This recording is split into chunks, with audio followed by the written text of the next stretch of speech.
కల్కితో కబుర్లు, సరదాగా కాసేపు. Like, share and subscribe. కార్యక్రమాలు నిర్వహిస్తున్నారు. ఇటువంటి తప్పులు జరగకుండా ఇటువంటి కమిటీలు ఏర్పాటు చేస్తున్నారు. ఇటువంటి కమిటీలు చేసినప్పుడు మిస్టేక్స్ మళ్ళీ రిపీట్ కాకుండా అవుతాయి. దాంట్లో ఎవరు కమిటీలో ఎవరు దాంట్లో బాధ్యులైనారు అనేది ఒక సబ్జెక్టు. ఫ్యూచర్లో అటువంటి మిస్టేక్స్ కాకుండా అటువంటి డెలివేట్ ఎవరైనా చేస్తే ఎవరో చేయకుండా సిస్టమ్స్ డెవలప్ అయ్యడానికి అవకాశం ఎప్పుడైనా సిస్టమ్స్ పర్ఫెక్ట్గా ఉన్నాయంటే ఎవరైనా తప్పు చేయాలంటే ఎవరో సిస్టమ్స్ నాటలు ఆ దిశలో ముందుకు పోతున్న ప్రభుత్వము. సో అందరూ చంద్రబాబు గారు, మరి అలాగే పవన్ కళ్యాణ్ గారు, లోకల్ ఎమ్మెల్యే గారు, మరి బీజేపీ నాయకులు అందరూ కలిసికట్టుగా ఈ కార్యక్రమాన్ని నిర్వహిస్తున్నారు. తప్పకుండా ఫ్యూచర్లో ఇటువంటి తప్పిదాలు జరగకుండా ముందుకు పోతుందని ఆశిస్తున్నాను. సార్, ఏపీలో కూడా ప్రాజెక్టులో నత్తనత్తలు నడుస్తున్నాయని చెప్పి కూడా ఒక వాదన ఉంది సార్. ఇప్పుడు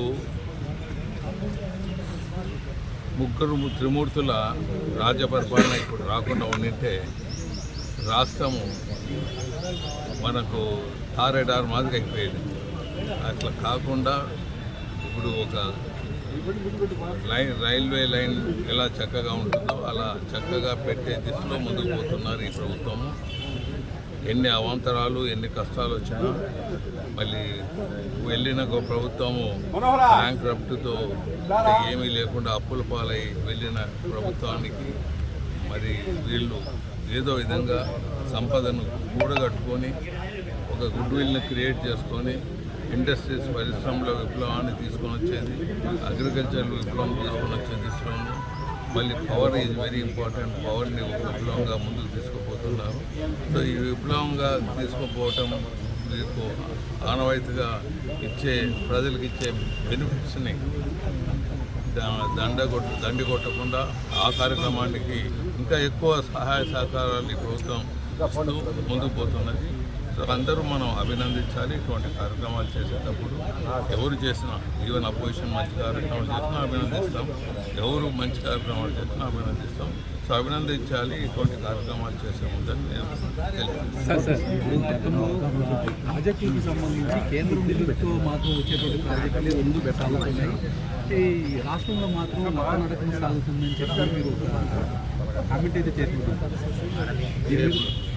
కేంద్రం నుంచి నిధులు వచ్చినటువంటి ప్రాజెక్టులు మాత్రమే ముందుకు సాగుతున్నాయి. కేంద్రం నుంచి వచ్చే నిధులైనా రాష్ట్రానికి వస్తాయి, రాష్ట్రం నిధులైనా రాష్ట్రంలోనే ఉంటాయి. అది దీన్ని ఇట్లా డివైడ్ చేసే రెండు నిధులతో ఇది ముందుకు పోతున్నాయి. ఈ ప్రజా కార్యక్రమాలు కూడా ఫస్ట్ ప్రయారిటీ ఉంటుంది కాబట్టి దినచర్యలు కూడా ముఖ్యము. మళ్ళీ ప్రజలు రోజువారీ భోజనం చేయాలన్నా వాళ్ళని మనం రేషన్ బియ్యంతో సహా అన్ని కార్యక్రమాలు ఇవ్వకపోతే అది తప్పవుతుంది. సో కేంద్ర ప్రభుత్వము ఇదిగా ఇప్పుడు కార్యక్రమాలు మంచిగా నిర్వహిస్తున్నారు. కేంద్ర ప్రభుత్వం డెఫినెట్గా బ్లెస్సింగ్స్ ఉంటాయి. కేంద్ర ప్రభుత్వం అన్ని సహకారాలు అందిస్తారు. ఎందుకంటే వైఎస్ఆర్ ప్రభుత్వం ఉన్నప్పుడు నేను పార్లమెంటరీ కమిటీ చైర్మన్గా ఉన్నాను.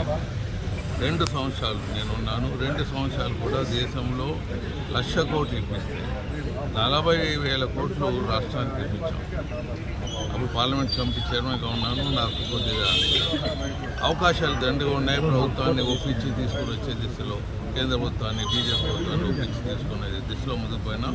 సో మోదీ గారి బ్లెస్సింగ్స్తో మీకు 1,00,000 కోట్లు 90,000 కోట్లు ఇస్తే 35,000 కోట్లు ఆంధ్రాకి ఇప్పించాం, 20,000 కోట్లు తెలంగాణకి ఇప్పించాం.